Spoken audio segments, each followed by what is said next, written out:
नमस्कार, रामकृष्ण हरी. कर्मीवर भाऊराव पाटील महाविद्यालय पंढरपूर ह्या कॉलेजच्या ग्राउंडवर जवळजवळ 200-250 मुलं काय रोडवर उभारलेत. त्यांना कॉलेजच्या ग्राउंडवर महिनाभर, आता फक्त महिनाच राहिला ना तुमच्यासाठी? फक्त एक महिना राहिला. 20 दिवस राहिलेत ग्राउंडसाठी, भरतीसाठी, बरं भरती जाण्यासाठी. काय म्हणणं आहे बोला, हे कॉलेजचं ग्राउंड कसं काय बंद असते?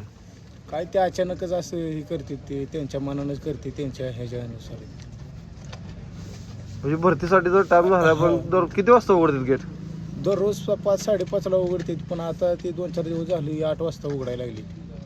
बघा, ग्राउंड 8 वाजता उघडला. जवळजवळ 200-300 मुलं आहेत. आता रोडवर काय पळायला लागले होते, मुलं काय बागडे एवढी गर्दी झाली. मुलींचं काय म्हणणं आहे मुलींचं? ह्या आता पोलीस भरती जवळ आली, त्यामुळे असं ग्राउंड बंद ठेवू नये. मुलांना इंजुरी होते रोडवर, आणि भरपूर जण खूप लांबून येत आहेत मुलं. त्यांना परवडतं न परवडतं तरी सुद्धा ते लांबून येतात मुलं. त्यांनी जर असं अचानक ग्राउंड बंद झालेलं कळल्यावर मग त्यांनी काय करायचं? 5 वाजल्यापासून आम्ही 8 वाजेपर्यंत इथं थांबतोय. आमचे 3 तास इथंच जाते आणि आमचा अभ्यासाचा वेळ सुद्धा याच्यामध्येच वाया जातो. बघा, यांचा अभ्यासाचा वेळ सुद्धा ह्यात वाया चाललाय. आणि ज्या टायमाला 1 तास 1.5 तास त्यांचं काय कम्प्लीट करायचं, 3 तास तर त्यांची बाहेर उभारून चाललेत. पण त्यामुळं खरं तर ह्या आपल्या पंढरपूरला ग्राउंड कर्मीवर भाऊराव पाटीलचा दररोज बंद आहे.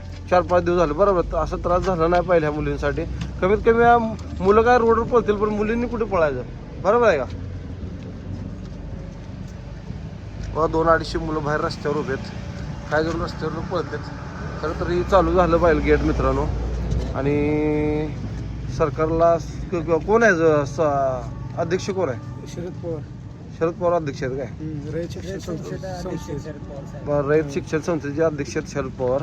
त्यांना ही खरंच व्हिडिओ याच्यापर्यंत पोहोचला पाहिजे आणि ह्याचं काय तर मार्गी लागले पाहिजे. फक्त 1 महिना राहिलाय. फक्त 1 महिन्याच्या आतच त्यांचं काय तर कम्प्लीट होणार आहे. बरोबर आहे का? ओके. जय हिंद, जय हिंद, जय हिंद, जय महाराष्ट्र.